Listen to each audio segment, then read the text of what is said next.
Hello buddies, welcome to toppers TNPSC. இந்த வீடியோவில் நாம் 13வது அதிகாரம், திருக்குறளில் 13வது அதிகாரம் ஒப்புரவு அறிதல் அப்படிங்கிற அதிகாரத்தை தான் பார்க்க போகிறோம். ஏற்கனவே நம்ம 12 அதிகாரத்தை முடிச்சிட்டோம். இது 13வது அதிகாரம். வாங்க இந்த வீடியோக்குள்ளே போகலாம்.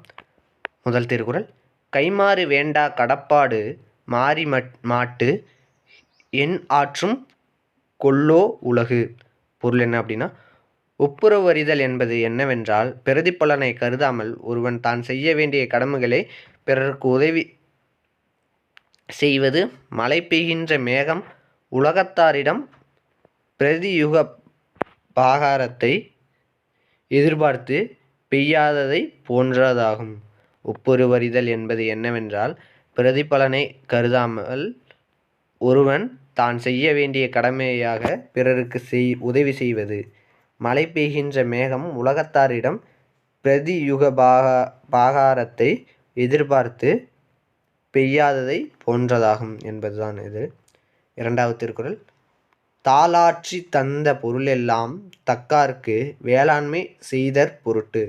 பொருள் என்ன அப்படின்னா, ஒப்புரவு அறியும் குணம் மிகுந்தவர்கள் எப்படி எண்ணுவார்கள் என்றால், பாடுபட்டு சம்பாதிக்கின்ற செல்வமெல்லாம் உதவி பெற தகுந்தவர்களுக்கு உதவி செய்வதற்காகத்தான் என்று.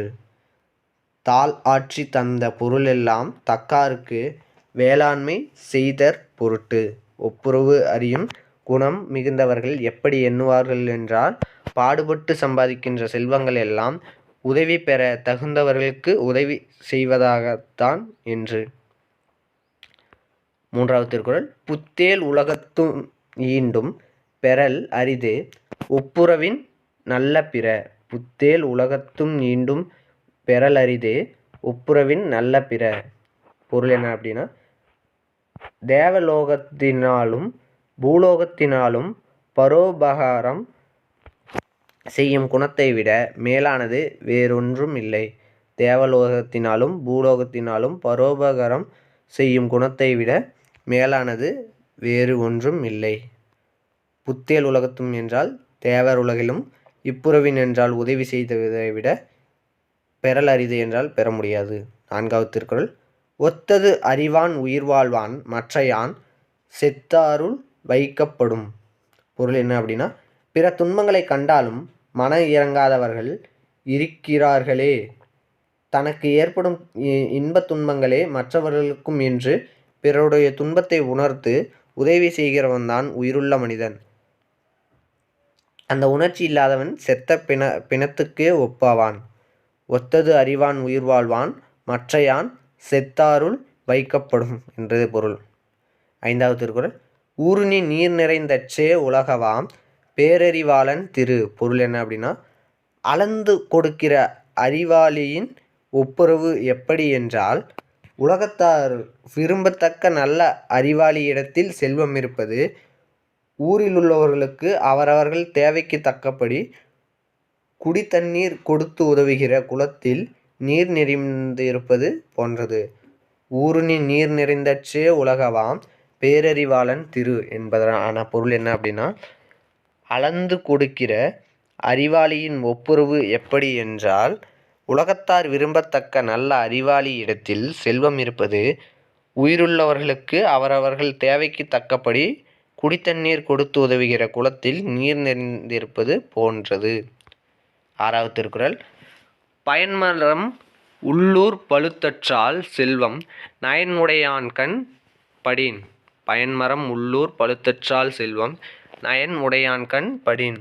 பொருள் என்ன அப்படின்னா, அறிவு கொண்டு உபகாரம் செய்கிறவனை விட உயர்ந்தவனாகிய அன்பு கொண்டு உபகாரம் செய்கிறவன் ஒப்புரவு எப்படி என்றால், அன்புடையவனிடத்தில் செல்வம் இருந்தால் நல்ல பலந்தரக்கூடிய மரம் நடு ஊரில் பொது நிலத்தில் பழுத்திருப்பது போல் அவரவர் விரும்பியபடி அவர்களுடைய தேவைக்கு அதிகமாகவும் அவர்களே எடுத்துக்கொள்ள உதவும்.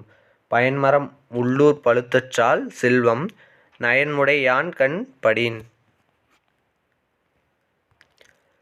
அடுத்ததா ஏழாவது திருக்குறள், மருந்தாகி தப்ப மரத்தற்றால் செல்வம் பெருந்தகை யான்கண் படின்.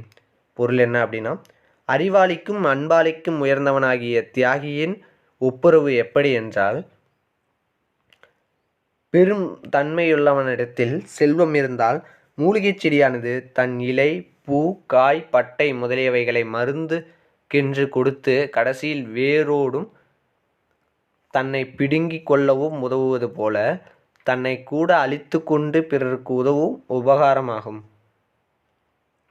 இன்னொருத்தர் பாருங்க, அறிவாளிக்கும் அன்பாளிக்கும் உயர்ந்தவனாகிய தியாகியின் ஒப்புரவு என்னவென்றால், பெருந்தன்மையுள்ளவனிடத்தில் செல்வம் இருந்தால் மூலிகைச் செடியானது தன் இலை, பூ, காய், பட்டை முதலியவைகளை மருந்துக்கென்று கொடுத்து கடைசியில் வேரோடும் தன்னை பிடுங்கிக் கொள்ளவும் உதவுவது போல தன்னையே கூட அழித்து கொண்டு பிறருக்கு உதவும் உபகாரம்தான் அவ்வாறு கூறப்படுகிறது.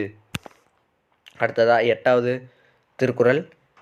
இடனில் பருவத்தும் ஒப்புரவிற்கு ஒல்கார் கடனறி காய்ச்சியவர். பொருள் என்ன அப்படின்னா, மனித பிறவியின் கடமைகளை அறிந்தவர்கள் பிறருக்கு உபகாரம் செய்ய செல்வமுள்ளவர்களாக இருக்க வேண்டிய அவசியமில்லை. கடமையை உணரும் அறிவுடையவர்கள் செல்வம் இல்லாவிட்டாலும் உபகாரம் செய்ய பின்வாங்க மாட்டார்கள். இடனில் பருவத்து ஒப்புரவிற்கு ஒல்கார் கடனறி காய்ச்சியவர். 9வது திருக்குறள். நயனுடையான் நல்கூர்ந்தான் ஆதல் செய்யும் நீர் செய்யாது அமைகலா ஆறு. பொருள் என்ன அப்படின்னா, ஒப்புரவு அறிந்த இரக்கமுள்ளவன் தன்னை ஏழை என்று எண்ணுவது பிறருக்கு உபகாரம் செய்ய முடியாத சமயத்தில்தான். நயனுடையான் நல்கூர்ந்தான் ஆதல் செய்யும் நீர் செய்யாது அமைகலான் ஆறு. ஒப்புரவு அறிந்த இரக்கமுள்ளவன் தன்னை ஏழை என்று எண்ணுவது பிறருக்கு உபகாரம் செய்ய முடியாத சமயத்தில்தான். பொருள் என்னன்னா, நயனுடையான் என்றால் உதவுபவன், நல்கூர்ந்தான் என்றால் பொருள் வறுமையுள்ளவனது, செய்யும் நீர்மை என்றால் செய்யத்தக்க உதவிகளை. கடைசி திருக்குறள். ஒப்புரவினால் வரும் கேடெனின் அஃதொருவன் விற்றுக்கோள் தக்கது உடைத்து. பிறருக்கு உபகாரம் செய்வதனால் வறுமையே வருமென்றாலும் அப்படிப்பட்ட வறுமையை விலை கொடுத்தாவது வாங்கிக் கொள்வதில் தன்மையுண்டு. விற்றுக்கோள் என்றால் விற்றாவது. ஒப்புரவினால் வரும் கேடெனின் அஃதொருவன் விற்றுக்கோள் தக்கது உடைத்து. பிறருக்கு உபகாரம் செய்வதனால் வறுமை வருமென்றாலும் அப்படிப்பட்ட வறுமையை விலை கொடுத்தாவது வாங்கி கொள்வதில் தன்மை உண்டு அப்படின்னு இந்த கடைசி திருக்குறள் முடிக்கிறாங்க. இந்த வீடியோ பிடிச்சிருந்தா லைக் பண்ணுங்கள், ஷேர் பண்ணுங்கள், சப்ஸ்கிரைப் பண்ணுங்கள். நன்றி.